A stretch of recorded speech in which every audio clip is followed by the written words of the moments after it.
That's what we're here for.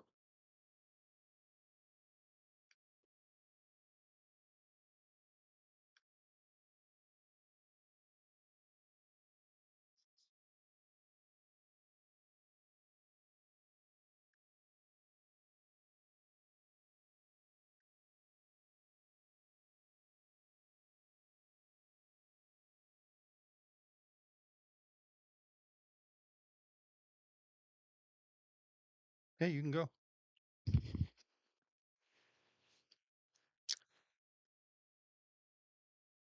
You can go.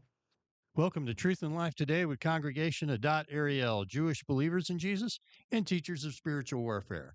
If you'd like to speak with us tonight, call 618-924-1851. And now, here's the lovely and talented producer Deb. Welcome to the Truth in Life broadcast, where we do our best every week to bring you a biblical perspective of the things we see going on around us and the headlines around the world in the same tradition established for this program by Rabbi Moshe Lori. I am producer Deb, and if you might notice, I'm not alone this evening. And if you did notice, Jim forgot how things are done around here. I forgot to introduce the show. This is Jim, and once again, everyone, if you have any questions or comments, feel free to give us a call at 618-924-1851. He was just sitting over there Yeah, I'm telling just me to saying, hey, go. you can go Go. now. It's like, Yeah, you can go. So, oh, yeah, that's right. he's That's out of right. practice. That's right. So, I'm happy about being out of the hospital. Obviously, you can tell I'm laughing and joking around about it, but I do have a question for everybody here.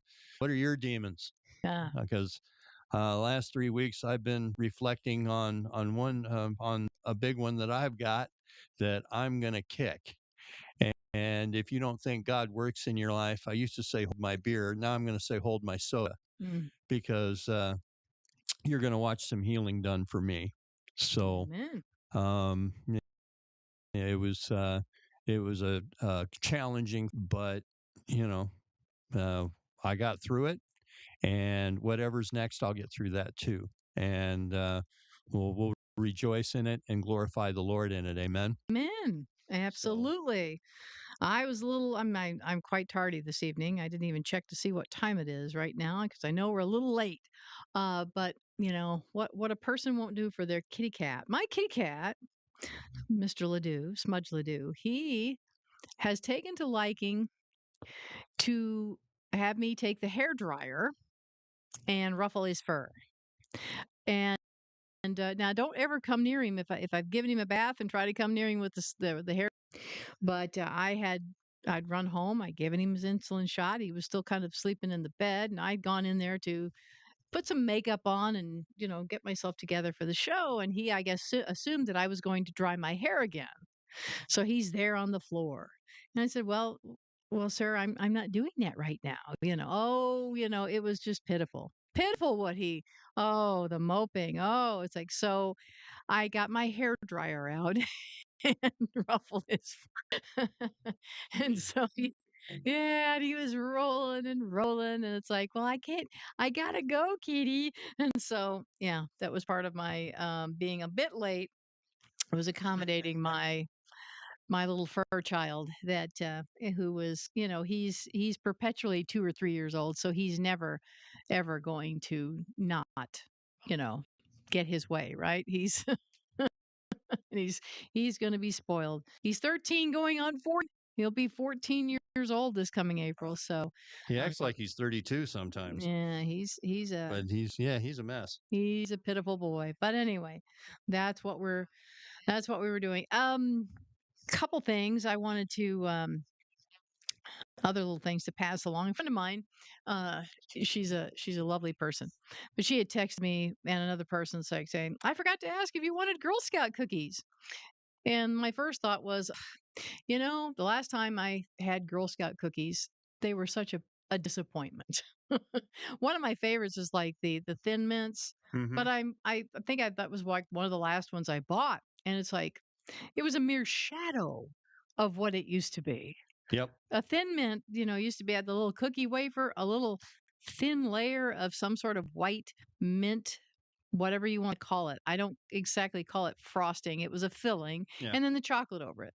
The last time I had a Thin Mint, uh, it was a wafer with some chocolate flavored, mint flavored chocolate over it. That was it. Yay. And it's like I can buy those from Keebler. Yeah. There was nothing special. I think my mom complained as well. So I think also how they did that a couple of years ago, because they never are usually supposed to do that. But at Kroger, they had some Girl Scouts there, and I don't know if somebody had bought it and didn't pick it up, and what they did, or the ones that didn't pick up, or that they brought them all to Kroger, so they were trying to sell them. Anyway, I just went up to the girls and gave them a $20 bill and said, you know, Yeah. I don't need the cookies. Keep it's a donation. Right.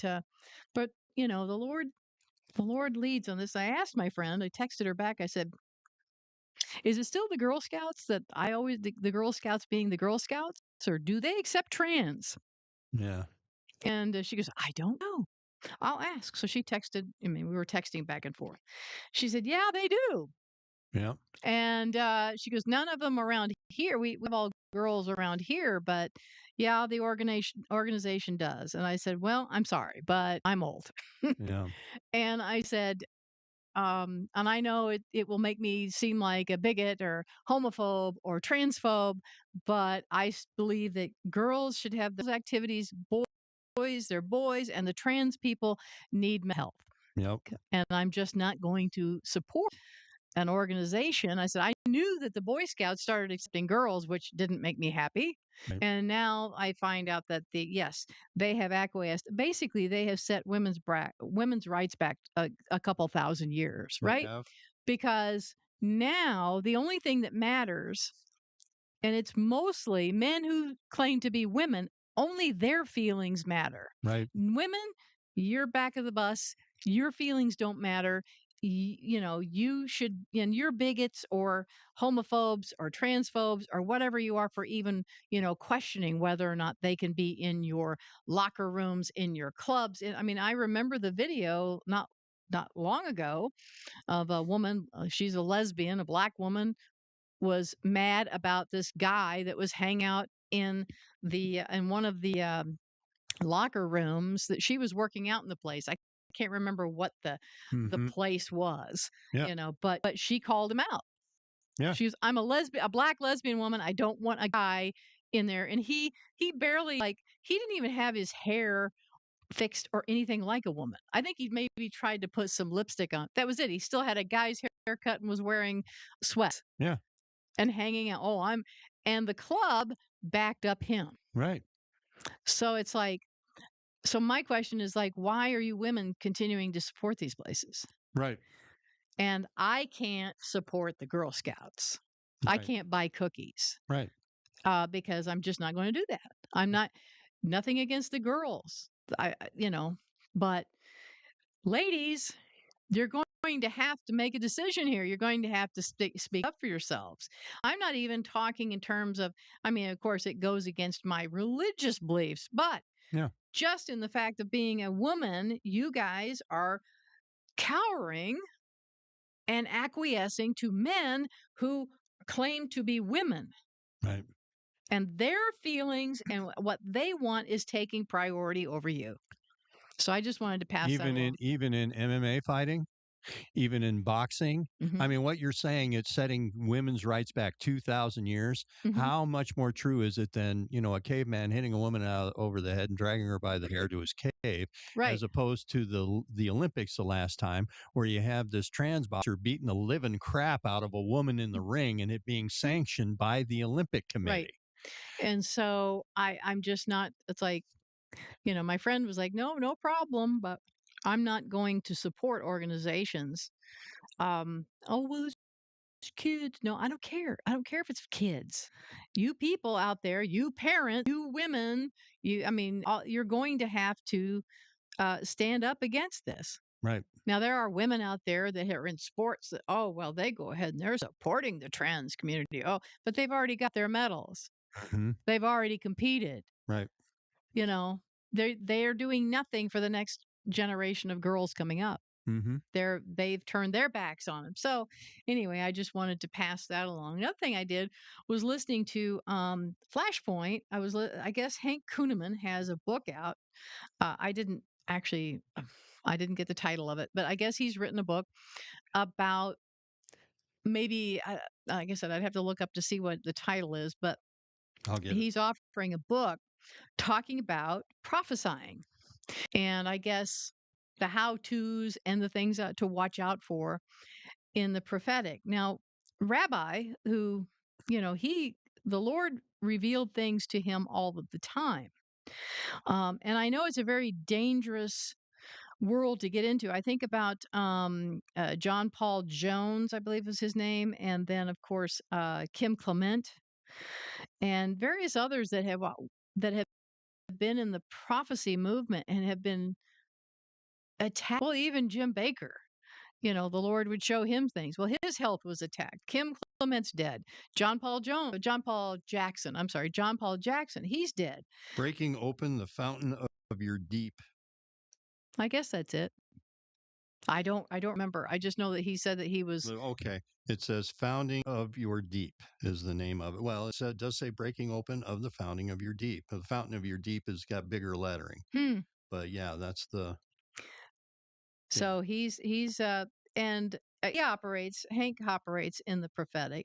Um and I just was saying I'm I've talked about how everyone on the needs to get involved with very closely listening to the Holy Spirit. I've been talking about this for maybe now 3 years, 4 years, I can't remember. But I mean, I just a while back, a couple years ago, I remember the Lord saying everyone needs to get their ears tuned in and get much closer to being directed by the Holy Spirit. Prophecy is part of that. But I think that God works even for me. Now, I don't have the same revelations of like Rabbi. I believe that the Lord directs what goes into this show. I think because I have a limited time. I mean, I'm trying to keep my ear open. I'm trying to look at things all of the time. So, but I believe that he directs this. He tells me and says, "Oh, look at this, look at that," you know. And there are times that I found articles that and pulled things out and talked about them, and then a couple weeks later, that's when everybody started talking about it. But in all of the lists, why did I pick out that particular topic, that story? Well, the Lord leads, right? And that's, I think, also part of the prophetic. So I just was going to say, lean into the Holy Spirit. He guides you. He'll tell you what you need to do and what you don't need to do and what direction you need to go in. I mean, it's he's saved me multiple times, I think, and directed me by and I at the time didn't really even realize that I was being led by the Holy Spirit. But try to I mean, I'm open. I say, every day it's like, Lord, what are we doing today? Basically, right? Last week I talked to you guys about this book. I've gotten a little bit into it. Pretty amazing book. This is Peter Schweitzer's The Invisible Coup. Well, well, well, well, well. Miss Claudia Scheinbaum, she's mentioned prominently in the beginning of this book. This book, like it says here, how American elites and foreign powers use immigration as a weapon. Okay. This is not just the Democrats opening the borders and bringing in a bunch of voters. It's not just that. Okay, and one of the things he talks about here is Ms. Scheinbaum and a lot of those people out of Mexico. Um, they they want they have slogans. One of the slogans is "We didn't cross the border crossed us." It's so, and they have a great deal of their people that there are their philosophers, I guess is the best way I know how to. They're people that are, and it's even beyond Marxism and communism and any of that. These people have an attachment back to their ancient Aztec relatives. Okay, even to that. And they believe that anything from what's called the West, anything that's from uh, European, anything that came in here uh, is and took over. They have no use for it, right? It's believe that it's a it's a shame and a hit against their ancestry that the border of the United States is there. That they say these were our lands, just like the Native American. Oh, the Native Americans, they were there. It's their land, and this has all been in. And they're using all of these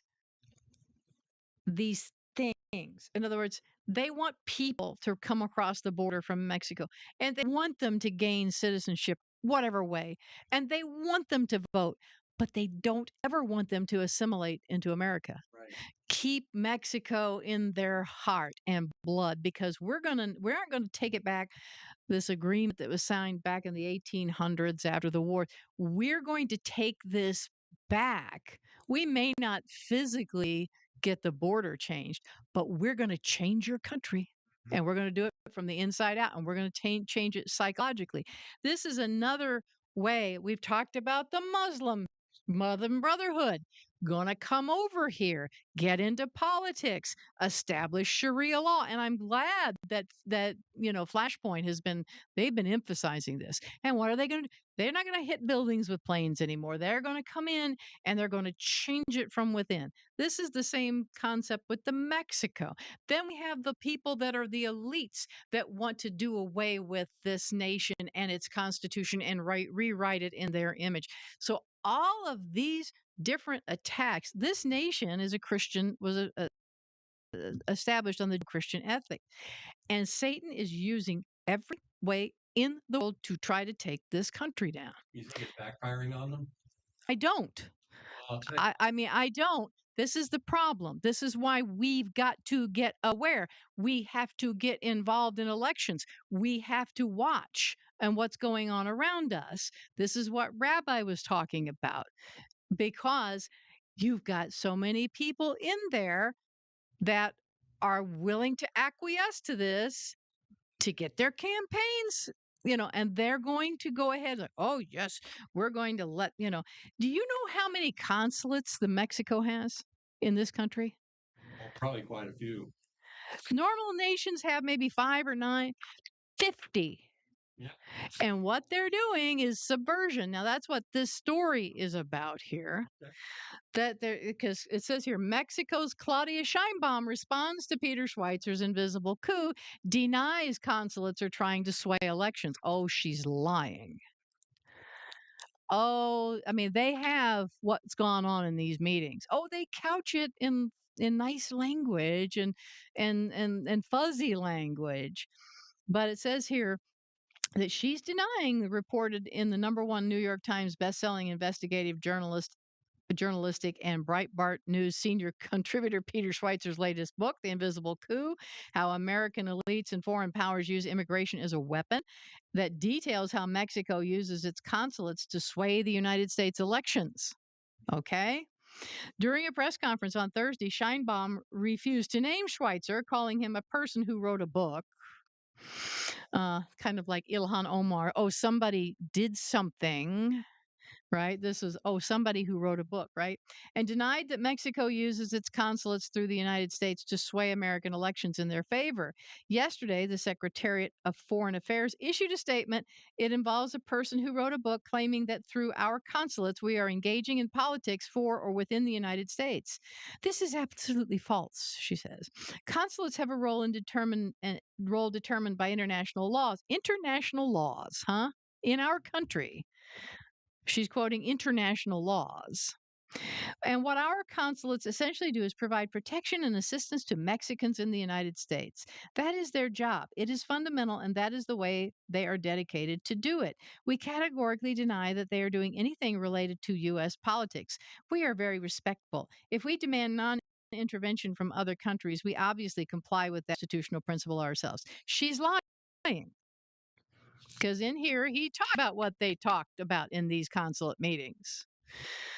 Scheinbaum also attempted to distance Schweitzer from President Donald Trump, saying this is an individual who has nothing to do with President Trump's administration, even though the president has promoted this book. Way to get Yeah. in good graces.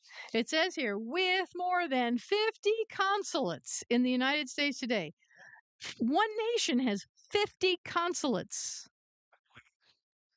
Schweitzer, New Mexico, California, Texas, that's a big border, folks. he writes, the Mexican government is blatantly interfering in our domestic politics, working with the American political advisors to turn legal and illegal immigrants inside the U.S. into a political force to wield for their benefit. They've got a consulate in Chicago. They've got them all over, not just along the border.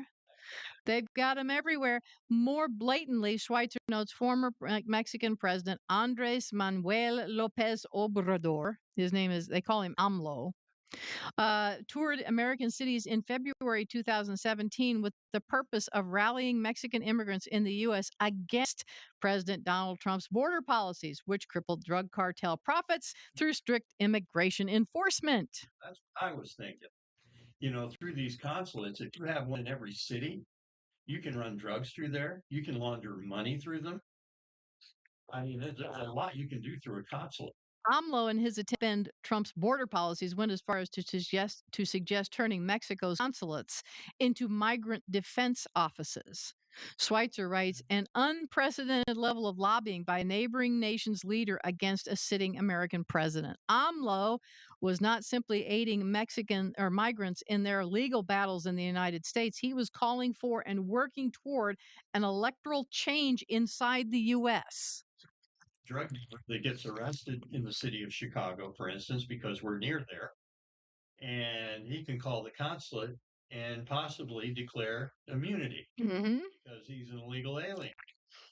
And get this, yeah, I mean, you know, this is intertanglement at its worst. Yeah, a foreign leader so brazenly interfering in American politics was unprecedented, at least from a country with which the United States was not at war. So you wonder where some of this, where we're having all of this against ICE and all of these things funded.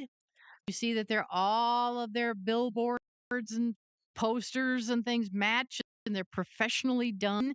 This is another particular potential sponsor for that.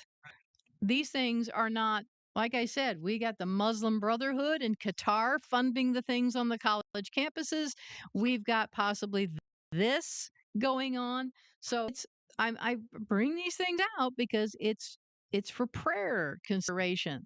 We've got to stand up against these forces that are coming against us. But I do encourage you to get this book.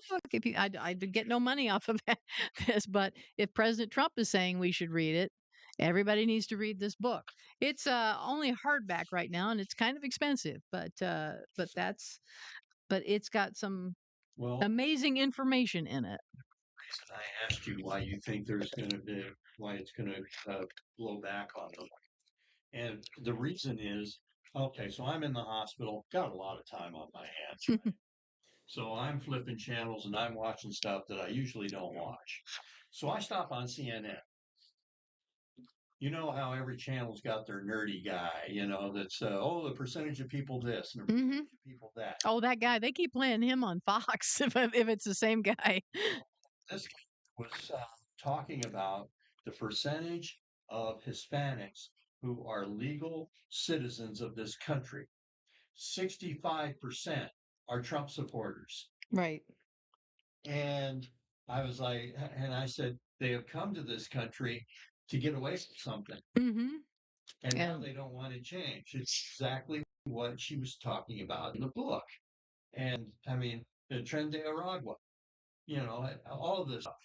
If Trump were smart, he would try to not only get rid of the drug cartels and the illegals, he would try to send them to El Salvador. Yeah. Fill those prisons if they'll take them. We will pay them to take them. Yeah, I mean, they sent them all. I mean, Venezuela and all of those places sent their people here, so we need to send them back. We need someplace worse. Yes. And so keep them from coming. Right. No, senor, you don't want to be there because you will end up in El Salvador.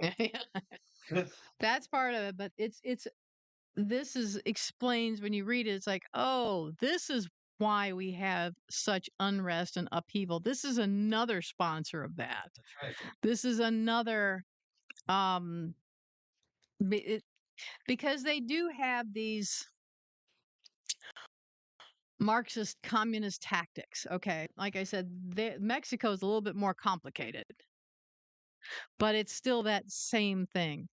And they, of course, Donald Trump going in there and cutting off their money for that they got from drugs and all of that stuff. There, it's upending a lot of stuff. When you think about Trump, he's got a lot of money. Hmm. And he's going to announce tomorrow the new Fed chair or his support for a new Fed chair. And he's going to make that announcement. This came in. This has just happened, I think, within the past 24 hours. And this is from the Jewish News Syndicate. Dan, 36, is suspected of driving a car into the doors to a synagogue at Chabad Lubavitch headquarters in Crown Heights 5 times on Wednesday evening. Joseph Kenny, chief of detectives at New York City Police Department, said in a press conference the suspect of Carteret, New Jersey, had recently connected with the Lubavitch community and removed blockades from the same site the prior day. This incident is being investigated as a hate crime, and the New York PD's hate task force took the lead on the case, according to this man named Kenny.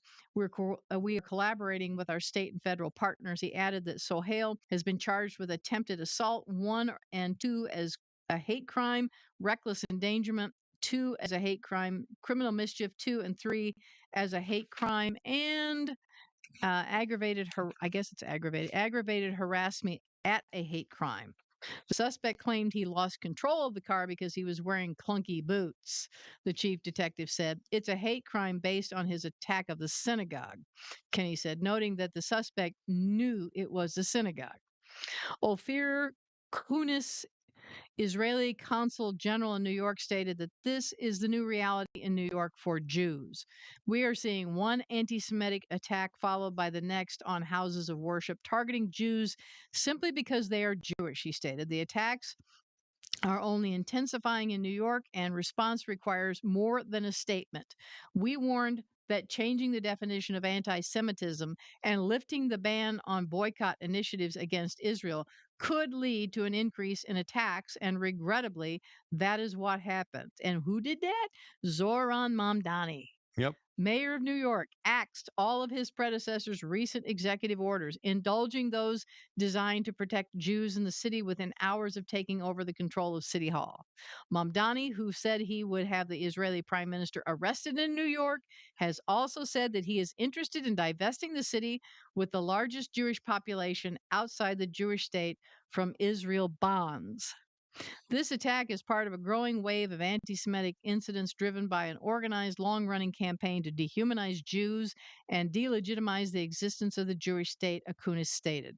Toxic and violent rhetoric is a central component of this propaganda. Anti Semitism must be confronted decisively. And video footage has emerged that appears to show the suspect removing barricades and telling bystanders to move before he began ramming his car into the entrance doors to Chabad's global headquarters in Brooklyn. So it says here the suspect was at the location weeks prior, reportedly claiming that he was Jewish, and young students were said to have offered him religious services. It goes on in detail here, but this that we've got to another thing we've got to watch. I heard the right? public statement by Mamdani today saying that anti-Semitism will not be tolerated, and I laughed. Yeah, I knew other people were laughing at that. yeah, It because was it would look like you mean it. no, know. no. But the big story this week, and I began to notice it, I think, over the weekend with Amir Sarfati and some of the things that he was putting up on Telegram. This is coming from Breitbart. U.S. Central Command, or CENTCOM, announced on Tuesday that the 9th Air Force will conduct a multi day readiness exercise in the Middle East to demonstrate the ability to deploy, disperse, and sustain combat air power.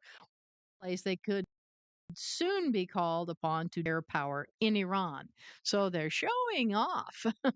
What's what, it's like they're just flexing their muscles a little bit and Yeah. showing everyone, this is what's over here. Teddy And Roosevelt. and that's what they've been talking about is all of the ships and things that have been moving over there. And I think I had said, I don't know if it was last week or the week before, that Netanyahu, I mean, Trump was really, really pouring on the threats to Iran, and Netanyahu called up Trump and said, "Ugh, nix that, hold off on that a little bit. We so so then Trump dialed back everything that he was saying against Iran because I don't think that they're all the ducks were in a row. No. So so Netanyahu was one of the reasons why, because everybody was saying, "Why Trump's talked tough and he's talked and then he's let all these people in Iran die." Um, you know, numbers, staggering numbers, possibly 20, 30,000 people. But as I had said, it's a sticky situation. This is not quite the same thing. Now, I've noticed, and we'll talk about it in upcoming articles. I think that Donald Trump is bringing it back around to like concerns about them developing nuclear weapons. Maybe. I think he's trying to get a legitimate into this because the last time it was that the Atomic Energy Association had said Iran's not letting us look at anything. And they're weeks away from a bomb. Okay. And that was like, okay, we're going and Israel had said it nicely. They went in there, took out all those leaders, all those people that were scientists. Right. They were picking them all off. We know where you're sleeping. We know where you live, kind of thing. So, and then the setup then for when they did take the big bombs from the United States and drop them on all the nuclear plants, that was justified. To go in there right now and just do regime change, not exactly justified. Not on the world stage, not in the eyes. I mean, we could say, gosh, these guys are doing just like what Hitler did. Mm-hmm. We feel justified to go in there and stop them. But it's a little trickier than that, I guess, right now. They don't want to, but I think that I don't know what Israel was doing. We don't know what Mossad was doing. We don't know what a lot of stuff was happening, what information they were gathering, what setup they were trying, we just don't know. There's a lot that goes on that we don't know. So there's reasons why Trump backed off. Mm-hmm. And but it doesn't seem like he's going to be holding off much longer. So of course they talked about Operation Midnight Hammer. Of course that was back in June, but Donald Trump has indicated, several times that Israel or Iran needs to make a deal.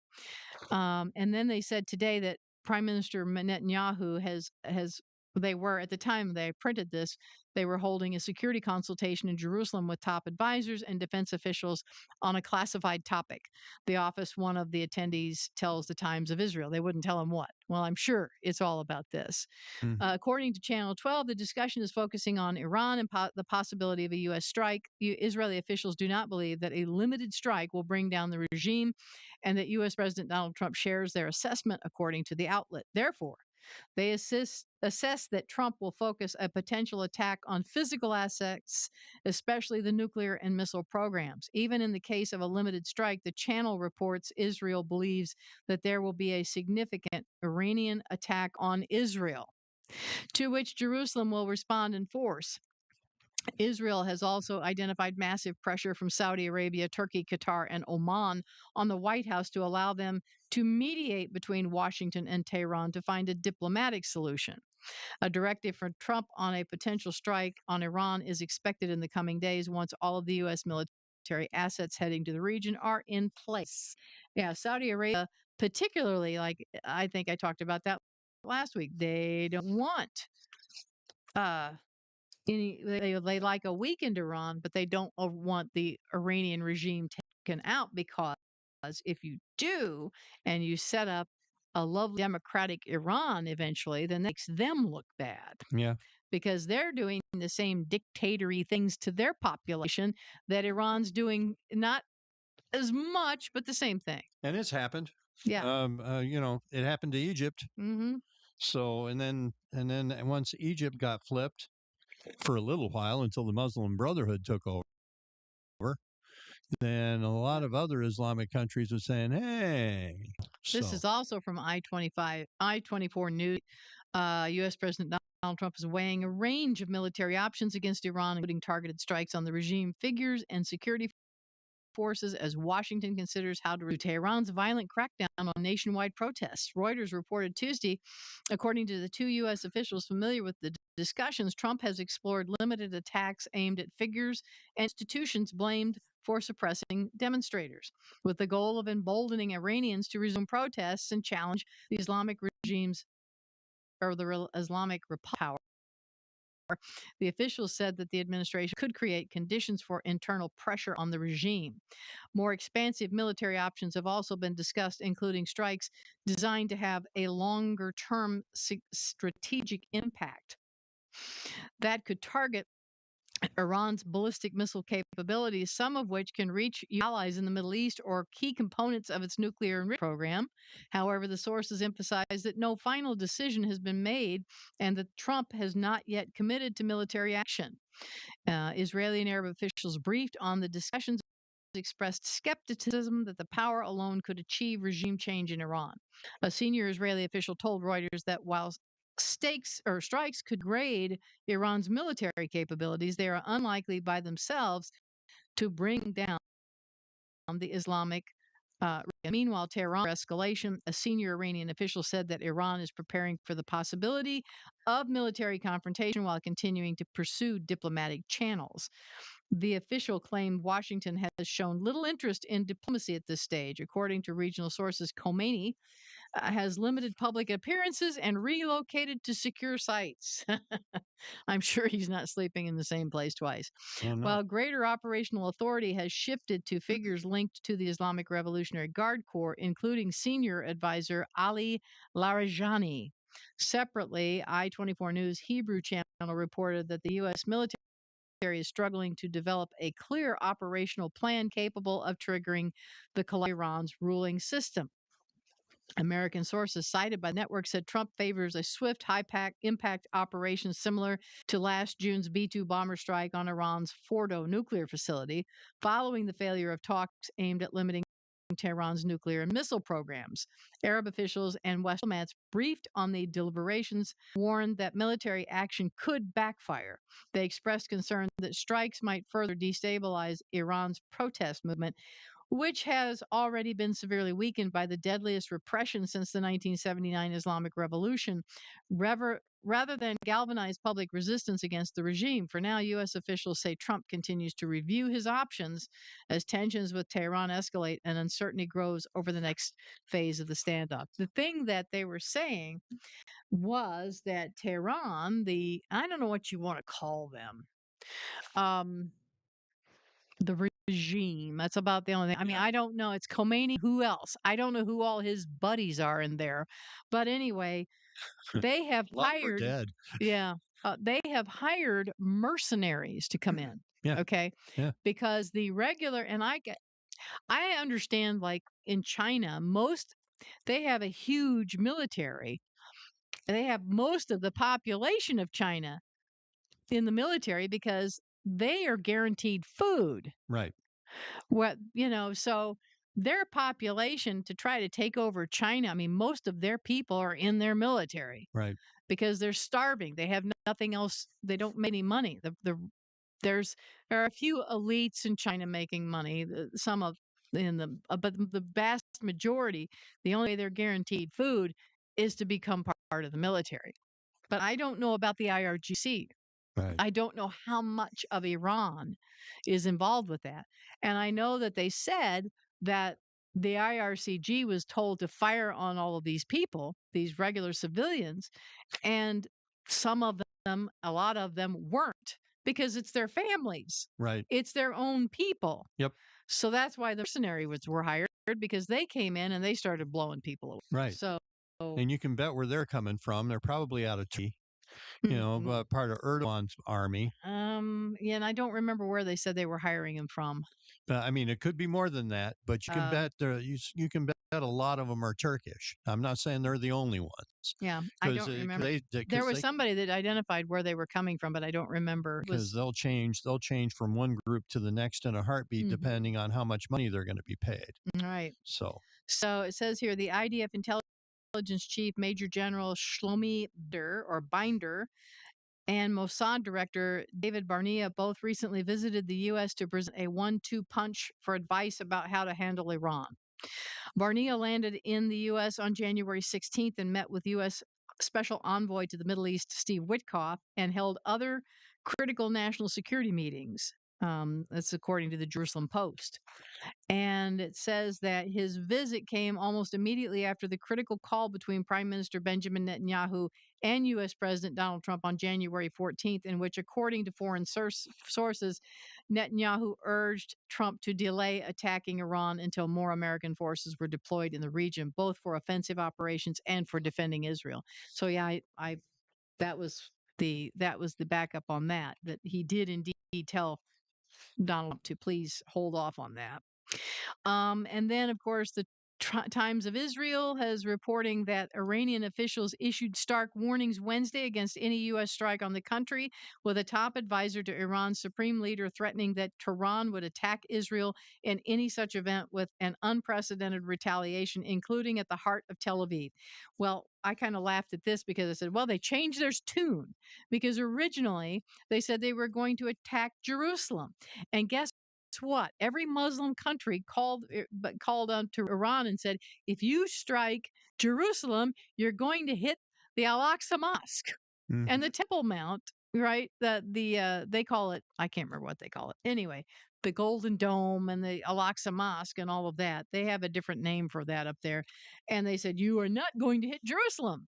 So while we look at that and say, ugh, that terrible dome up there and all the Muslim stuff on top of what should be the Jews' Temple Mount, it's protecting it at this point because now they're saying they're going to strike at the heart of Tel Aviv. Now that's irony, baby. Yeah. Yeah, that's irony. So God uses it, Yeah. So he's kept that dome up there for a reason. So at some point, that and a lot of people have speculated, you could build a temple up there and still keep all of that up there as well. But that's for another discussion at another time. That's absolutely hilarious. Yes. That an Arab mosque is helping is protecting the Jews. Yep. Yep. In posts to X, both in Persian and Hebrew, Ali Shahani, Secretary of Iran's Supreme National Security Council, said a limited U.S. strike, is an illusion. Any military action by America of any kind and at any level will be considered the start of a war, and the response will be immediate, comprehensive, and unprecedented, directed at the aggressor at the heart of Tel Aviv and at all who support the aggressor. Meanwhile, Foreign Minister Abbas Araghchi also warned that Iran's forces would respond forcefully to any U.S. military operation, but did not rule out a new deal on Tehran's nuclear program. Yeah. Now, the other thing that we have to think about here, I should pull this out from what Avi Abelo had said, and I thought it was a good thing to. Was that from today? Yes, I got it, I think. Yeah, I was going to read it, just pick over a couple things on it. Where's my thing here? There it is. Okay, he started out saying, right now the entire world is holding its breath. Will Trump decide to strike Iran? Will this spiral into a further regional war? He writes a lot of stuff here. Okay, so I'm going to kind of skip over. He said, we're in a moment of historic limbo and understand it. We have to stop analyzing through usual diplomatic fantasy lenses. He says President Trump is not an ideologue. He's a pressure based deal maker. He goes, that is not a personality trait. It is a strategy. According to foreign reports, Trump wants to end Iran's path to a military nuclear capability, no enrichment, period. He wants to cripple their long range missile capabilities and for them to totally stop funding and directing terror policies around the world. The report deal forces Khamenei into a brutal dilemma. He says there are three possible paths. Like I said, I'm jumping through a lot of this because he writes long things. One, Iran refuses the deal and we move toward military confrontation, possibly massive. Two, Iran accepts the deal sincerely and the threat is structurally reduced. Or three, Iran accepts the deal tactically, and this is the most dangerous illusion. He said, in that third scenario, a deal is not peace, it's a pause, a breathing regime of Iran to Trump.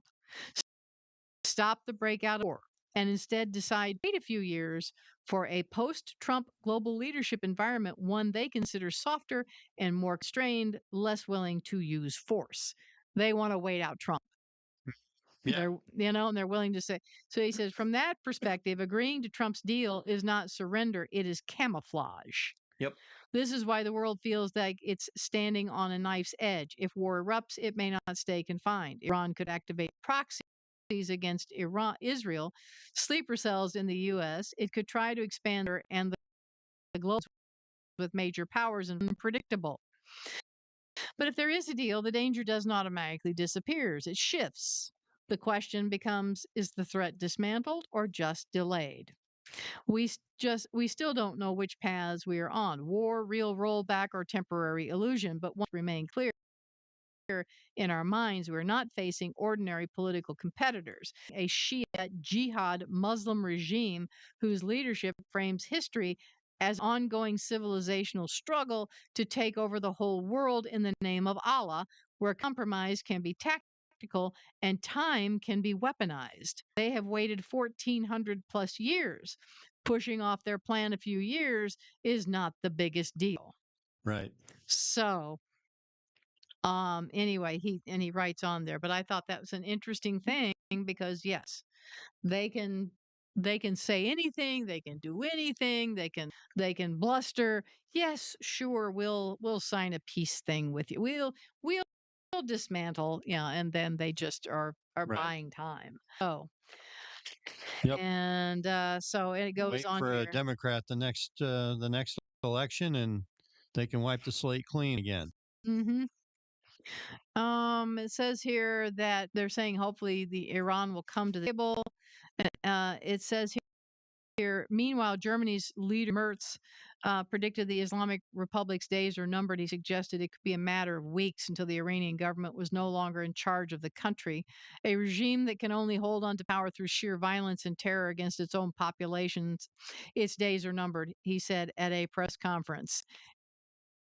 Analysts say the U.S. options on the military facilities are targeted hits against the leadership under Ayatollah Khomeini in a full scale bid to bring down the system that has ruled Iran since 1979. It also they talk about who all called whom: Turkey, Saudi Arabia, Qatar, all of that.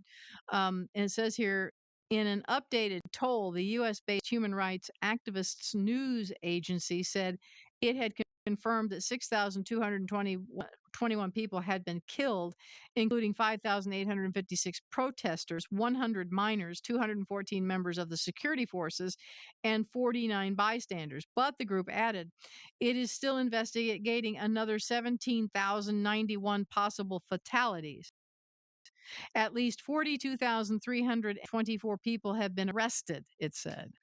Time magazine and opposition aligned website Iran International have reported that over 30,000 may have been killed. If they arrested that many people, I mean, how many forces do they have? Think about having to arrest 42,000 people. How many do you have to be able to do that? And this is the group is called Harana. Said a trial in Malard outside Tehran on Tuesday of a man accused of the death of a police officer was the first such hearing linked to protests.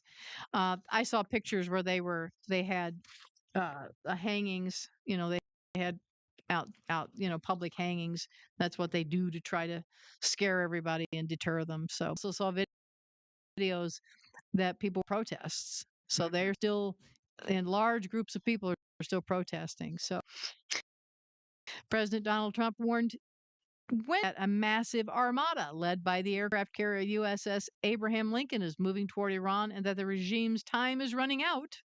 to make a nuclear deal or face a U.S. strike far worse than the one carried out last summer. And this is coming from Joshua Klein from Breitbart News, I believe. Writing on True Social, Trump said that the Armada is moving quickly with great power, enthusiasm, and purpose, describing it as a larger fleet than the force previously sent to Venezuela and one ready, willing, and able to rapidly fulfill its mission with speed and violence if necessary. Trump urged Tehran to come to the table and negotiate a deal, warning that time is truly of the essence and making clear that failure to do so would bring severe consequences. The warning explicitly referenced past military action. Trump said Iran ignored an earlier demand to make a deal, which was followed by the Operation Midnight Hammer, adding that the next attack will be far worse. And of course, we know what happened with Operation Midnight Hammer. The exchange comes as Washington backs its warnings with visible military deployments. On Monday, the U.S. Central Command said the Abraham Lincoln and its carrier strike group entered the Middle East to promote regional security and stability. Yeah. It says regional tensions have been further complicated by reports Tuesday that Saudi Arabia will not allow U.S. forces to use its airspace or territory for an attack on Iran, echoing a similar position taken by the United Arab Emirates a day earlier. Oh, so we see who our friends are, don't we? Iran has simultaneously escalated its rhetoric, and it says over the weekend, General Mohammad Pakpour, commander of Iran's Islamic Revolutionary Guard Corps, said Iran and the IRGC stand more ready than ever, finger on the trigger to get order from the regime's leadership. So that's their current guy, Mohammad Pakpour. We know what happened to Soleimani. We wonder how many days Mr. Pakpour has left. I'm not even going to, refer to him as a general. Psh, you know, he's Like, just a tyrant. He's just a bloody tyrant, terrorist, just like the rest of them. yeah, it's So kind of like Hitler, a Bohemian corporal. Yeah. yeah. So anyway, they're issuing their threats back, and it says here, according to the U.S. Department of Homeland Security, and they confirmed this week that 3 men deported to Iran recently found to have entered America illegally were known or suspected members of the terrorist Islamic Revolutionary Guard Corps. They're right here in the U.S. I don't know how many others are here. At the time of heightened tensions between Washington and Tehran, President Donald Trump announced last week that a U.S. Navy armada was moving into the Middle East. We heard him talk about that. Some Democratic politicians condemned the deportations, claiming that they would endanger LGBTQ Iranians. They come up with that, right? In reality, DHS identified 3 of those deported as having affiliations with a U.S. designated terrorist organization, and the 2 known LGBTQ Iranians in the U.S. immigration process are reportedly engaged in the legal process to request legitimate political asylum. The DHS identified the 3 known or suspected IRGC terrorists as Ehsan Khalidi, Mohammad Mehrani, and Mortiza. And I can't even begin to pronounce that last name. Oh, my heavens. It's a long one. But anyway, both Mehrani and Khalidi entered the U.S. illegally in the Southern California in 2024. And so 70% of those arrested by ICE are convicted criminals or have criminal charges. During President Trump's first year, ICE arrested 43,305 potential national security risks. 43,305. Mm-hmm. And it says here, under President Trump, ICE has arrested or removed over 1,400 known or suspected terrorists and arrested more than 7,400 gang members, right? So anyway, they're like they said, they're trying to get the worst out. The deportation flight this week was the 3rd of its kind to Iran since President Trump returned to office. In early December, the Iranian regime confirmed that it would accept 55 citizens deported from the United States, claiming that the deportees wanted to return home due to anti-immigration and discrimination policy. Oh, really?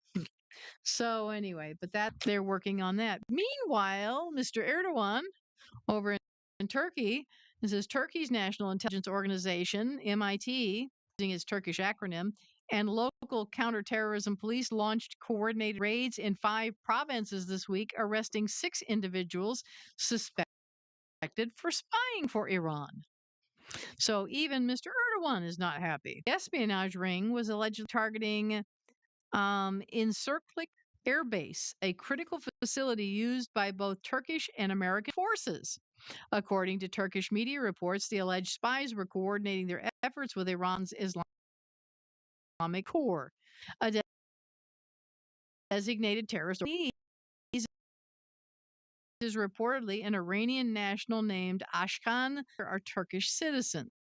Turkey's pro-government Daily Sabah reported on Wednesday that Jalali, who was based in Ankara, was plotting to acquire armed unmanned aerial vehicles or UAVs from Turkey using a pair of companies he owned and then transfer those drones to the Turkish Republic of Northern Cyprus and Greek Cyprus. Some of the other suspects arrested in the counterterrorism raids appeared to be managers. And according to the Daily Sabah report, Jalali was and one of the other suspects, Ali Khan Kok, attend specialized drone training sessions in Iran in August and September 2025. 2 of the other suspects, Erhan Ergulen and Tar Ozian, traveled to Iran in October 2025 and played roles in drone shipment plans to Greek Cyprus. The island of Cyprus is uneasily divided between Turkish and Greek segments. Turkey invaded Cyprus in 1974 when Greece attempted to claim the entire territory, establishing the Turkish Republic of North Cyprus, a de facto state that is not formally recognized by any country except Turkey. Iran has a long history of meddling in Cyprus and using it to further Tehran's ends. The espionage ring in Turkey had plans that went far beyond smuggling drones.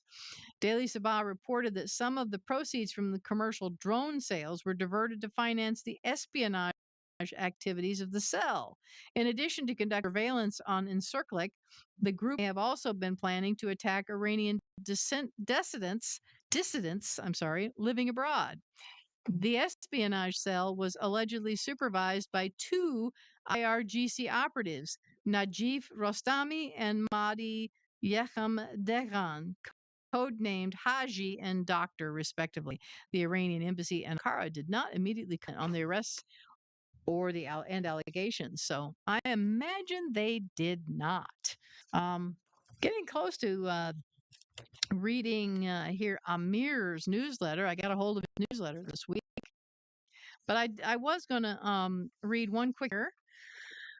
Syrian President Ahmed al-Shara, the head of the Al-Qaeda offshoot terrorist militia Hayat Tahrir al-Sham, person meeting with Russian strongman Vladimir Putin in Moscow on Wednesday to discuss boosting Russia's economic presence in the country of Syria. Oh, great, huh? Syria. Wow. The visit was Shara'a's second to Moscow since the collapse of the long-standing regime of deposed dictator Bashar Assad. Of course, Assad is in Russia as well, right? A close ally of Putin's. Shara'a first visited in October shortly after meeting Ukrainian President Volodymyr Zelensky in New York, opening the door to substantial mutual diplomatic support. Shara'a's HTS broke an extended stalemate in the over decade-old Syrian civil war in 2020, first seizing the city of Aleppo, then hastening the collapse of the military. Assad and his family fled the country in December 2024, received asylum in Moscow. The Russian news agency TASS, citing Kremlin spokesman Dmitry Peskov, reported on Thursday that the 2 leaders did not discuss the possibility of Russia deporting Assad to face prosecution for war crimes in his home country. Peskov said the talks focused primarily on the possibility of Russia expanding its presence in the beleaguered Syrian economy, stating that the potential is broad for cooperation. Now, I believe that Turkey is wanting to gain control of Syria too. I think so. There's going to be a bit of a struggle in here, I think. During the public portion of their exchange, Putin credited Shara with making major personal efforts to ensure a friendly relationship with Russia, despite its pro Assad position in the civil war. Both Russia and Iran were prominent backers of the Assad regime, offering formidable military aid to preserve Assad in power since the war began in 2011. Russia retains a military presence in the country and has endeavored to convince Shara so far successfully to allow that presence to remain. I bet they do. Today, in the new reality, and thanks to no small measure, above all, to your personal efforts, the relations between Syria and Russia continue to progress. Putin celebrated. Oh, isn't that lovely? Yeah. So anyway, and they go on to talk about all this diplomatic and territorial integrity, blah, blah, blah, blah, blah. And it talks here. Putin also offered Shara support in efforts to preserve territorial integrity. This comment appears to be a reference to the ongoing conflict between the S government and the autonomous areas of Syrian Kurdistan or Rojava. Shara signed an agreement with the Kurdish-led Syrian diplomatic forces. Democratic Forces, General Mazloum Abdi this month to integrate the U.S. backed SDF militia into the HTS armed forces, a tall task given that the SDF was the most effective operation against the Islamic State during the reign of its caliphate, and the fact that HTS is a Sunni jihadist terrorist organization. After the signing of the agreement, reports surfaced of Shara associated jihadists being and otherwise slaughtering Kurds. So that is going on. Pray for the Kurds, as well as attacking Kurdish-run prisons holding Islamic State terrorists. U.S. officials reportedly estimated that as many as 200 ISIS terrorists were able to escape as a result. Oh, goody. So anyway, and it goes on here about all of this. It says here, while the Kremlin confirmed that the issue of Russia's ongoing military presence in Syria was on the agenda, neither side has offered details on what, if any, conclusions the leaders reached. Shara made his visit shortly after a phone call with President Donald Trump, who he met on two occasions and who has spoken highly of the HTS chief. Sana reported that the call was necessary to expand active diplomacy between Damascus and Washington, and that Trump offered his support for the ongoing operations to limit Kurdish self-determination in Syria.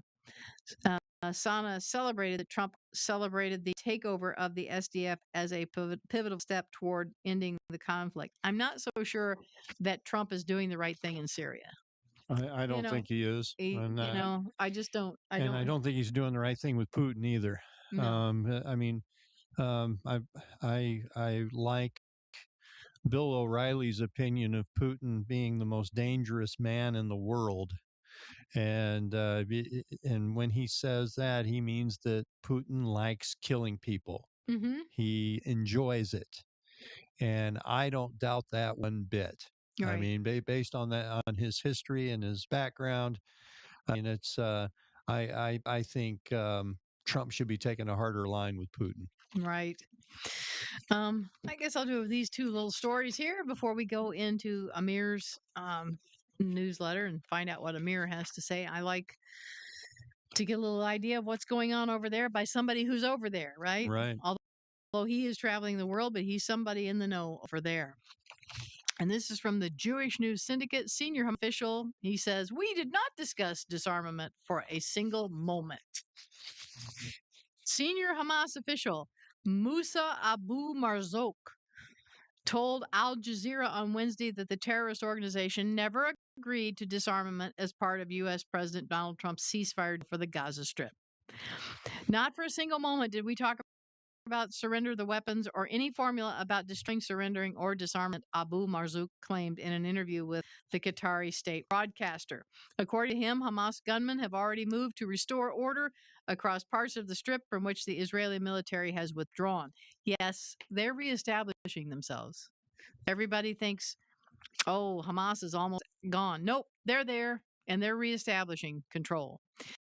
The United States, United Nations and Israel want international peacekeeping forces, but these forces say it's a job to disarm any Palestinian terrorist faction in the Gaza Strip. Abu Marzouk continued. Disarmament was never even presented to us, the Hamas official said, because after a battle of this magnitude, with such steadfastness and with the inability of Israel, America, and the West to disarm or destroy Hamas weapons, did they think they could obtain it through talks? So they feel emboldened. They have survived. Mhm. Not go in, rid of them all. Yep. They should.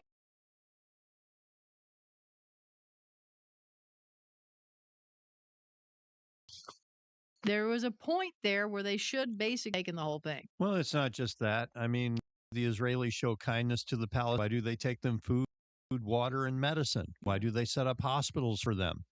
It's because the Bible, even in the Right. Old Testament, says so. Yeah. Me. And Yeah. they do people. Or we didn't do that for the German people. But Once we did they tell, haven't taken over. They should. Israel has backed out of Gaza, but right. they have not. Right. About how to treat them. I mean, and they're not going until we have happened. They're Right. still there. Asked about its commitment to cede control of the Strip to the National Committee for the Administration of Gaza, which Washington has described as a transitional technocratic body meant to exclude the terror group, Abu Marzouk told Al Jazeera that nobody can enter Gaza without understandings with Hamas. So they're complete control of Gaza. Right. If Hamas doesn't agree to the administrative committee, it cannot enter, claiming to have veto power over its members. We had no objection to the people coming in except for two. Through the mediators, especially with the Egyptian mediator, our brothers in Egypt, we stated this clearly. One was removed from the committee and the other was barred from crossing and will be replaced, said Abu Marzouk. The U.S. State Department told JNS on Wednesday that demilitarizing Hamas remains a central challenge to implementing its peace plan. The statement came in response to a Reuters report that Hamas is seeking to incorporate some 10,000 of its terrorists into 10,000 Hamas terrorists. See, this is it's like Trump has got more gravitas against Iran than he does this piddling little terrorist group. Right. Yeah. Why keep any of these people around? Because Kushner and Wickoff say to. Yeah, I know. And it says the report, which cited 4 sources familiar with the matter, noted that many Hamas operatives have already been patrolling Gaza as the terror group is attempting to reassert its grip in the areas still under its control. Hamas must demilitarize as they agreed to do when they accepted the 20-point plan, according to a U.S. State Department spokesperson who acknowledged that conversations on how to proceed were ongoing. The demilitarization of Hamas remains a central challenge, one that we are hopeful can overcome, they said. Militarization means Hamas can no longer pose a threat to Israel or the people of Gaza. It's not going very well, I don't think. Trump warned on January 21st that Hamas will be blown away very quickly if it fails to disarm under the second phase of Washington's peace plan. Speaking at a question and answer session in Davos after his address to the World Economic Forum, the president said Hamas had agreed to give up their weapons as part of his 20-point initiative for the Strip. Well, they haven't. No, and I don't see it happening anytime soon either. Hamas leader Khalid Massaal, however, has publicly rejected demands that his group disarm, declaring on December 6th that protecting the Resistance Project and its weapons is the right of our people to defend themselves. The resistance and its weapons are the Ummah, Islamic nation, honor and pride, the senior terrorist told an anti-Israel summit in Istanbul. He added 1,000 states are not worth a single projectile of iron. So, and then it says here, also, on the other side here, the Palestinian authorities attempt to throw off Western scrutiny by claiming it is ended its pay for slay suffered another setback after beneficiaries on Monday celebrated receiving their. Yay. Families living abroad received their full payments from Martyrs Fund, the program which provides monthly stipends for attacks against Israelis, according to the Palestinian Media Watch, an Israeli watchdog group. Payments typically go to the families of the terrorists. Jordan's salaries have officially entered the bank for released prisoners and wounded. Praise Allah, one recipient said. Well, Yeah. according to PMW. Another said, "How much did you get and at what rate?" As before or reduced? And the reply was as before. Ironically, families of terrorists living abroad in places like Jordan and Lebanon are receiving full payment, while those within the PA territories do not. This is because pay for slay transfers inside the PA are, excuse me, under closer scrutiny from Western donor countries. The heating system is running here, and I think it's stirred up a little A dust. little dusty. Yeah. Oof. The PA still hasn't figured out how to transfer money to terrorists within its territory without European donors spotting it. Itamar Marcus, founder and director of the Palestinian Media Watch, told JNS. Under pressure to stop pay for slay, the PA announced in February of last year that it would no longer make such payments through its Commission of Detainees and Ex-Detainees Affairs. Instead, payments would go through a new body, the Palestinian National Economic Empowerment Institution, under the Ministry of Social Development. The PA claimed pay for slay had ended because Palestinian prisoners would not receive money for their actions, but solely based on their socioeconomic status. Although the PMW showed at that time that this was a transparent attempt to fool Western donors, some Western journalists accepted the PA's claim that it had reformed. Even with the changes, the US and the European Union can still monitor what's going on within the PA, forcing it to reduce money transfers to make its promise of reform appear legitimate. There were protests in Ramallah on Monday by recipients who hadn't received their full payments, according to Marcus. But the situation is different abroad, as donor countries aren't able to scrutinize what's happening. The PA feels free to continue the payments uninterrupted. Each month, it sends money to its Palestinian Liberation Organization embassies around the world, which appears in the budget as a vague item marked PLO.orgs or PLL orgs.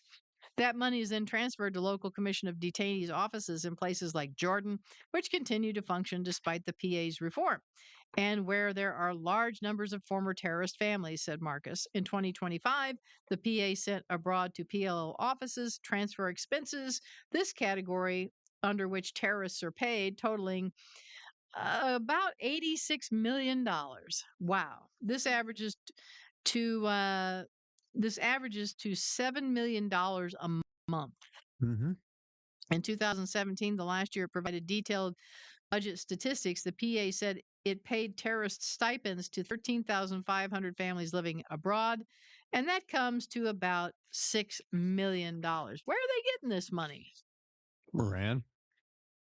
And You know? I would think that they would get this paid off soon because that's going to stop. If Trump decides to attack, it could very well stop in a heartbeat. Right. This goes on to talk about all of the money and the specifics of the payments. It says here that the number we arrived at is at a minimum of their calculations, but it says terrorists themselves receive far more, but there aren't too many terrorists abroad, he said, estimating that number at a couple hundred when combining the prisoner exchanges over the years. And now, one such terrorist is Alam Tamimi, who was initially released to Egypt as part of the Shalit deal in 2011, in which Israeli soldier Gilad Shalit was exchanged for 1,027 prisoners.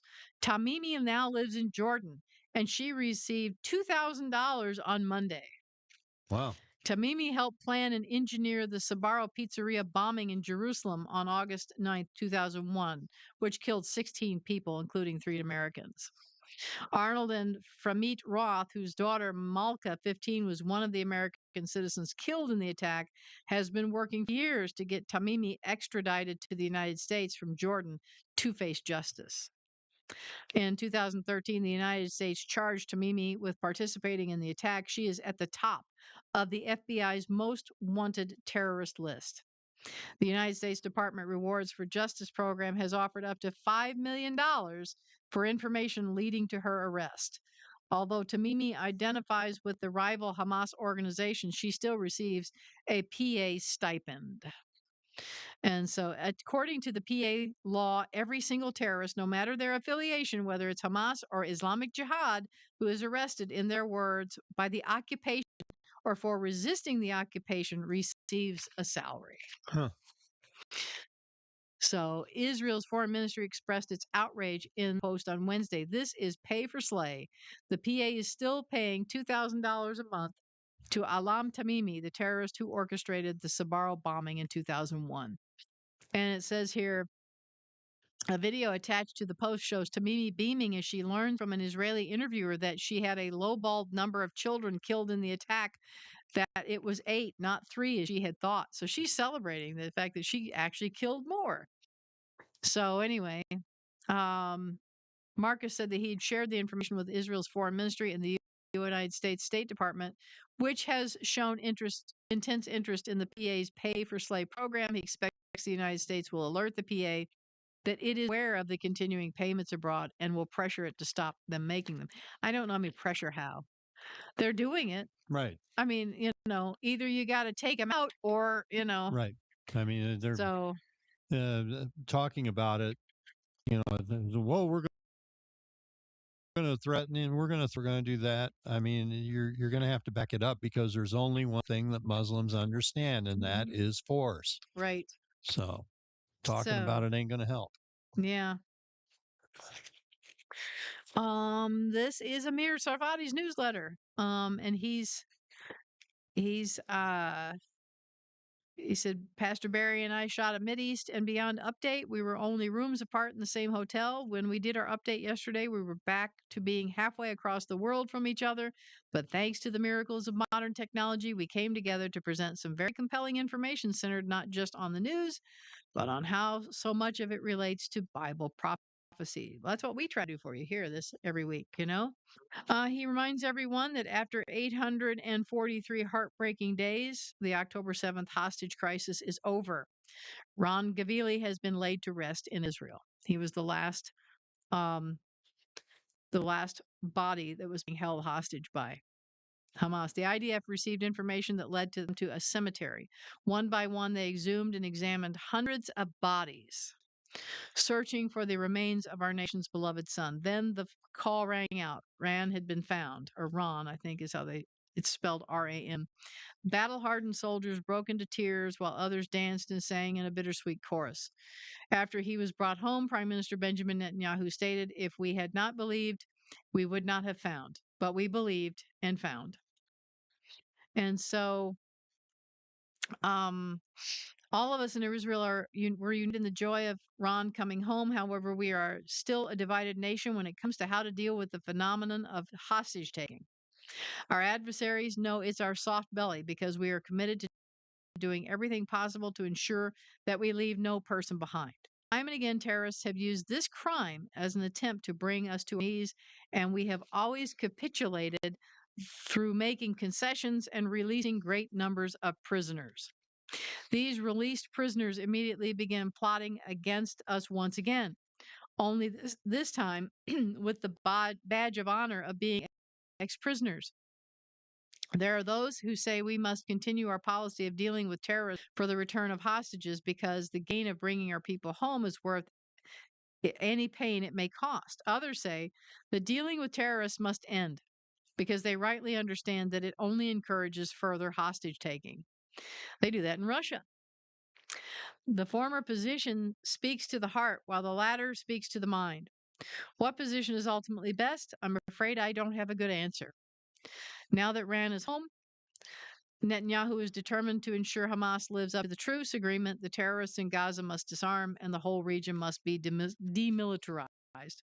Anyone who understands anything about Hamas knows that they will never follow through with this commitment. They should, though, because now the only thing standing in the way of the prime minister utterly destroying what is left of the terrorist group is global public opinion. And we all know just how much Netanyahu cares about that.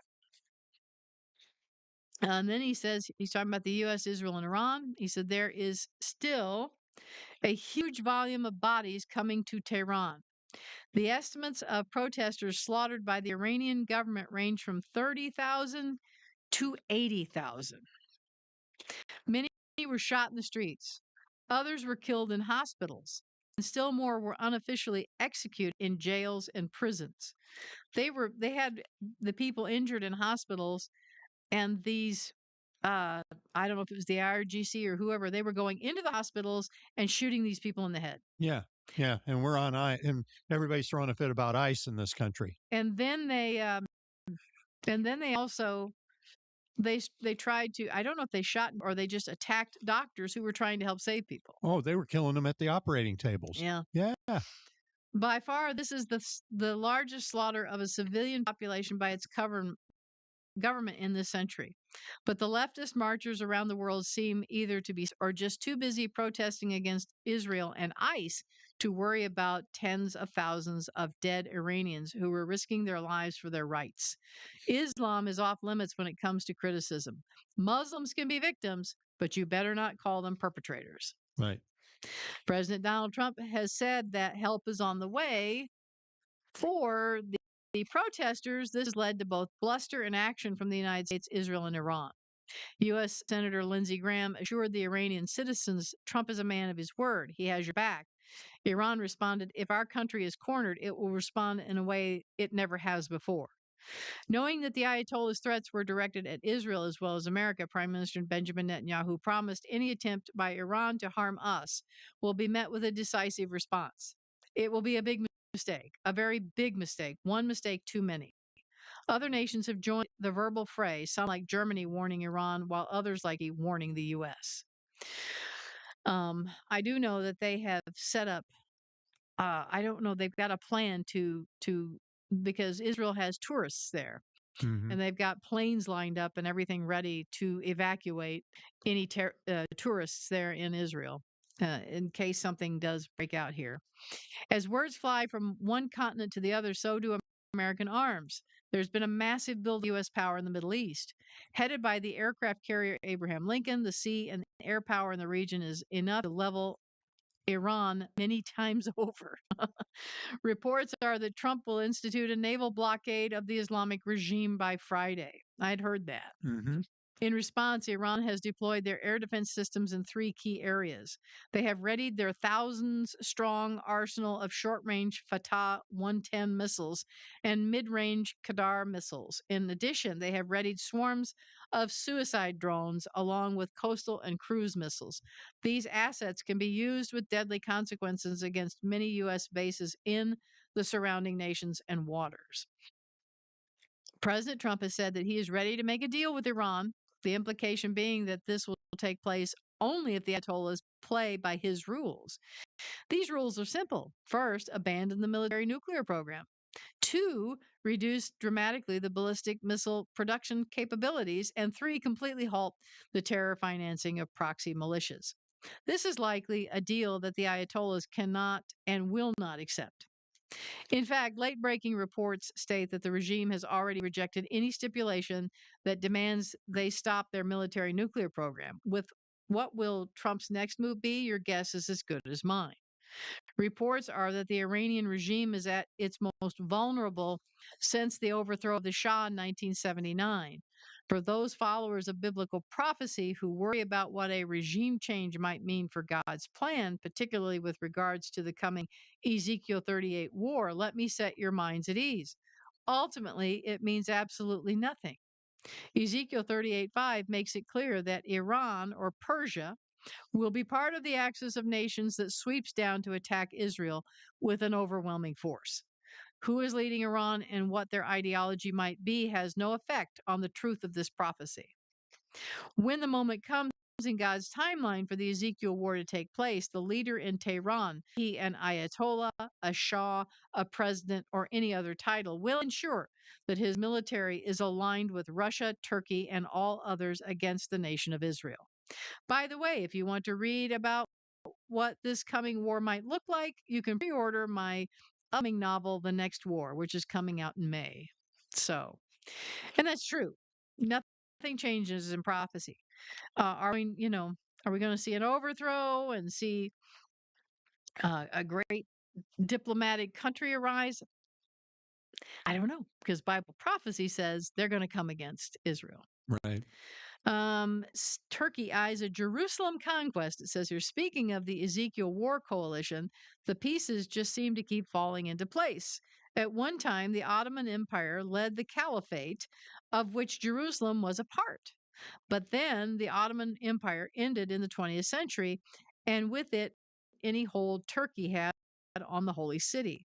Ever since that time, has had a bit of an inferiority complex, both within geopolitics and within Islam. Thus, they're sobriquet as the sick man of Europe. When Turkey ruled the Ottoman Empire, the leaders of Sunni Islam, they want that status back. Unfortunately, they have two strikes against them. First, they're having a difficult enough time just keeping their country afloat. So they aren't Arab. Islam began as an Arab religion, and Arab Muslims are considered to be primo in the religious pecking order. For Turkey to take the lead in Islam again, there needs to be some kind of Arab connection. This is what makes it especially interesting that Erdogan, son and possible successor of the president, assured viewers in an interview this past week that his mother is Arab and his maternal grandparents regularly spoke Arabic to one another. In another story regarding Turks getting their Muslim cred back, a far right Turkish politician encouraged President Erdogan to seriously consider taking military action against Israel with the goal of ultimately taking back Jerusalem. Once again, it all fits back into the Ezekiel 38:39 prophecy. And then he says here, since we can't seem to break free of the Ezekiel war prophecy this week, let's throw one more log onto the flames of fulfilled promises. When Russia and company decide to come down to attack, Ezekiel says that Israel will be a land of peace and prosperity. In fact, it will be so wealthy that Russia's whole purpose is to take booty from the nation. It should not be surprising then that Israel's economy is booming. The risk or the rise in the stock market has surpassed even that of the United States, and the shekel has strengthened against our Leviathan gas fields off the Mediterranean coast have more energy in them than we know what to do with. And our technology sector is the envy of the world. This soaring economy, along with the shocking rise in global anti Semitism, has led to a surge of Jews making aliyah back to Israel. The 20th century fulfilled Ezekiel 36 and 37. The 21st century is already fulfilling Ezekiel 38 and 39. Wow. So, And then we haven't even talked about their medical breakthroughs and things mm-mm, like that. I mean, no, yeah, that's awesome. that is awesome. And speaking of a medical breakthrough, I saw today, and I had passed it along to Chuck's girls. There was a post, and his name's Dr. Afshine Emrani, MD, and he's, I believe, in Los Angeles. Mhm. But he posted this very good news. Dr. Mariano Barbacid, I think is how you would say it because it's a Spanish name, and team, they have successfully developed a promising new triple combination therapy that completely and permanently eliminates pancreatic tumors. With such a successful preclinical study, we hope for the best in the coming clinical human trials.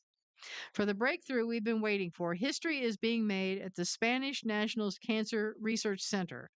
Dr. Mariano Barbacid and his team have developed a revolutionary triple combination therapy that hasn't just slowed down pancreatic cancer, it has completely and permanently eradicated tumors in preclinical models. Wow. Why is this is a game changer? Total eradication. Tumors vanished entirely in the study models and zero relapse. Even 200 plus days post treatment, the cancer did not return. Precision Strike, it targets the KRAS, and it's an acronym KRAS pathway, the engine of most pancreatic cancers at multiple points. It's low toxicity, highly effective treatment with minimal side effects. Pancreatic cancer has long been one of the toughest battles in medicine, but science is winning.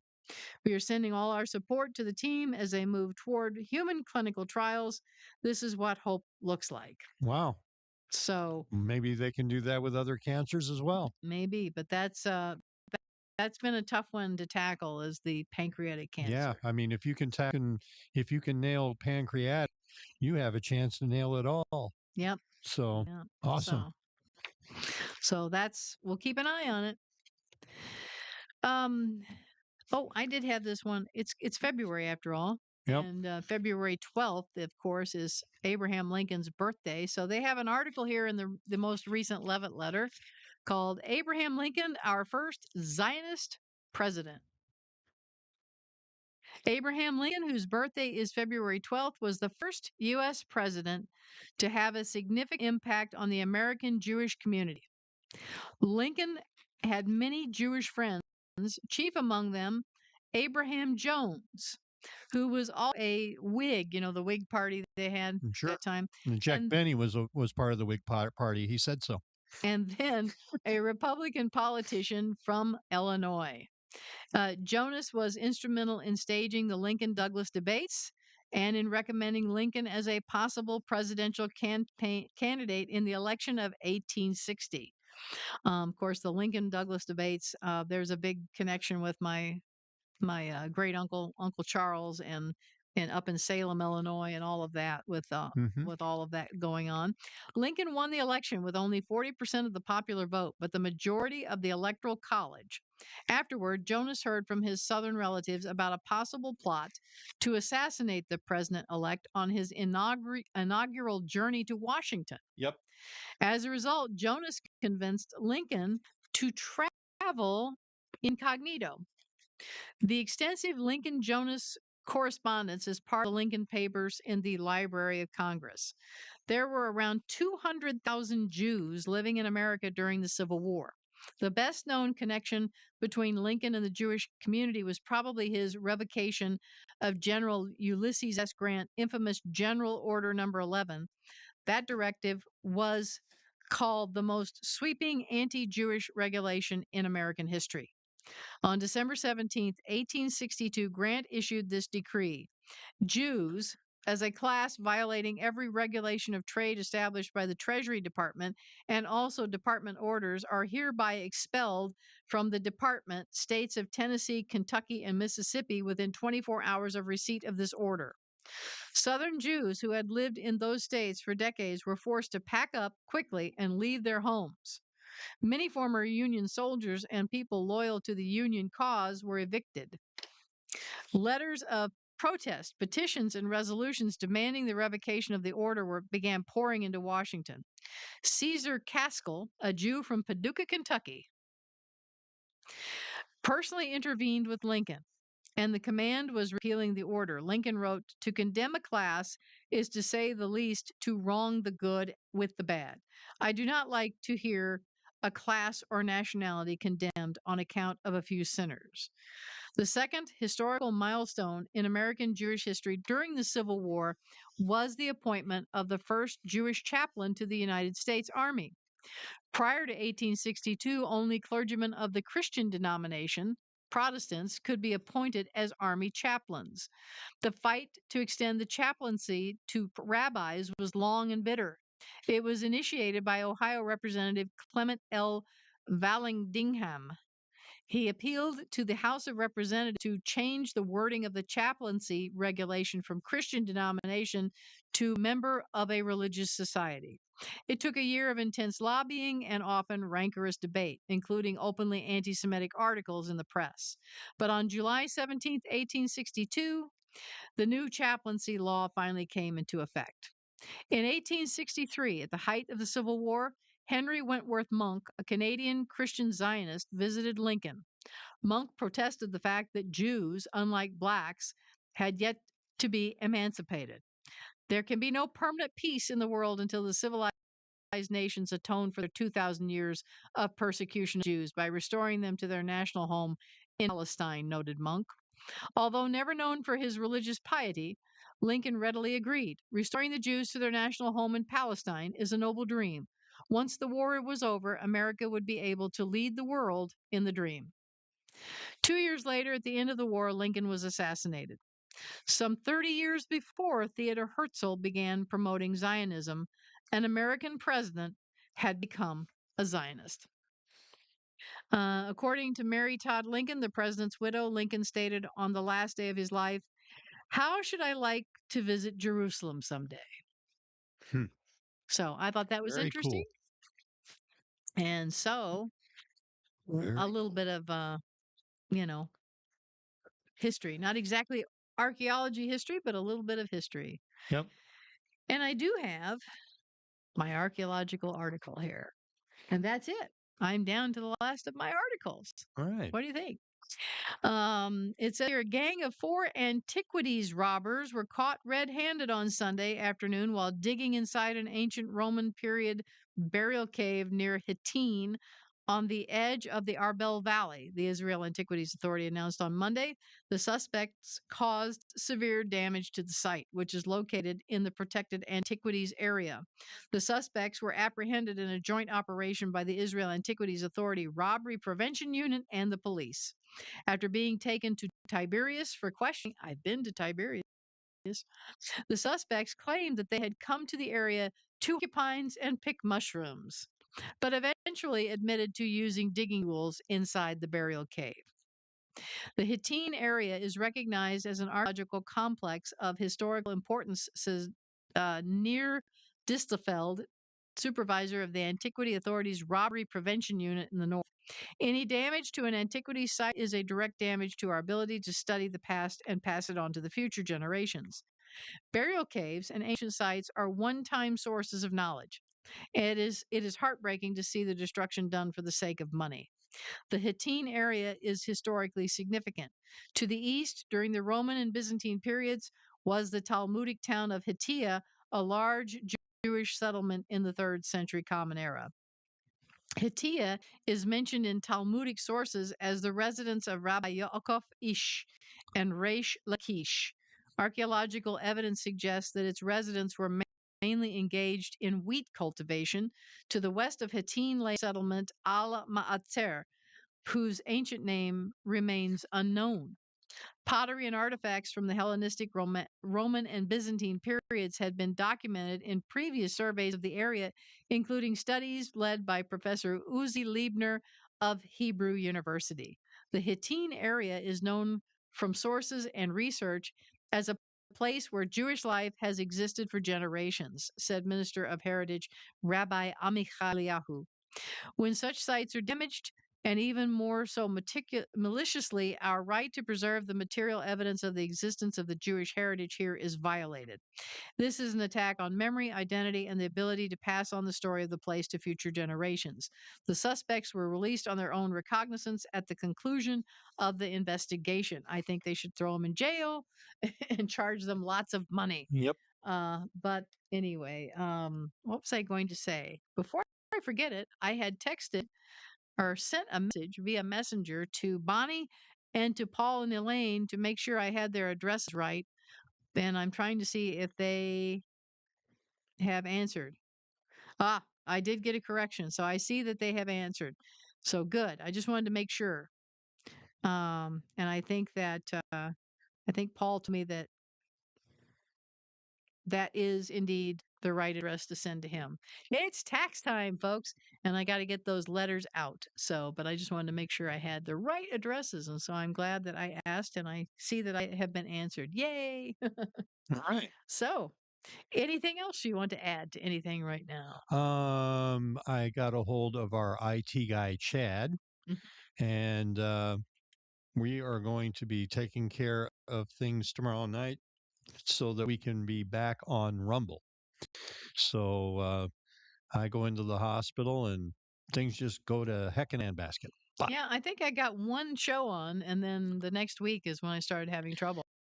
it wasn't producer Deb's fault. It was that I believe our account with Rumble needed a password change, and because of that, it took it completely off Restream. Yep. So We're going to get a new password in, and we're going to get things lined out with Restream. And hopefully tomorrow night we will be back on Rumble, and Yes. we'll be going on with Rumble with Truth in Life today, and make us more, get us more views, and Get what's the back in word? action, right? Yeah, well, get back in action and make us more visible. There we Yes. go. That's the word I'm looking for. Visibility. More visibility. Yes. That's right. So, Yes, I enjoyed. I think that we've had typically we have over 100 views. I think on some of the things that we yeah, put on Rumble. So yep. you know, Doing the Lord's work. yes, we're trying to do our best to get the message out.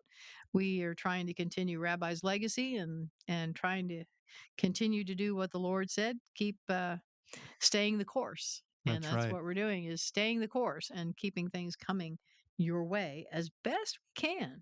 Sometimes it's a bit of a challenge. This week we've had, I think, if we hadn't had the little bit of sleet, I would have had over 12 inches of snow at my house. I don't exactly know. I'm going to say 10 to 12 is what I had ultimately. Mm, And we've had a little bit of melting, but not much. The, right. the ice and the snow is still out there, and it's been cold, and so the heat has been running. So I'm going to have another big energy bill again. Um, yeah. Um, it's my mom calls me this morning and she says, "Have you shoveled your ramp? I've got a wheelchair ramp going up to my door." And I said, "No, I haven't yet." "Well, why don't you let the sun do that?" And I was like, "Mom, you do realize there's 10 to 12 inches of snow on the ramp. It's like it's going to take at least 2 weeks worth of sun to get rid of that." yeah, So, and I think that's more on the north side of the house too, right? exactly, So where there's not a whole lot of sunlight a lot of the time. so So, yeah, it may be longer before it melts. I think that we are supposed to get above freezing consistently early next week, but we are going to have one very cold weekend. I think temperature highs in the 20s and lows in the single digits through the weekend.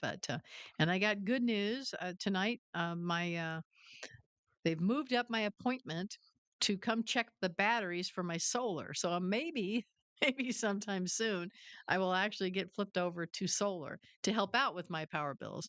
Originally my appointment was going to be for them to come and check it in June, wow. but they called me tonight and said, "Well, we're going to schedule somebody to come down on February 4th."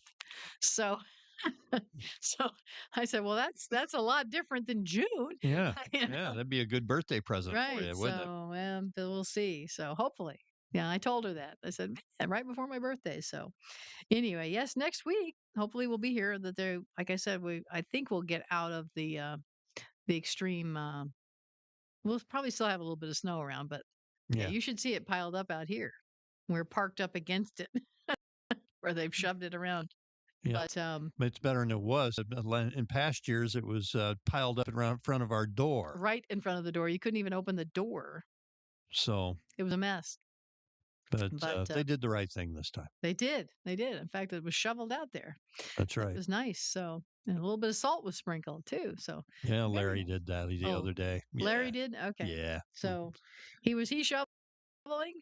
Yes, Oh, he was doing the shoveling. Well, that's yes. nice. He told me I'm over here at the shul. I actually think he called me a couple of days ago about it. So Ah.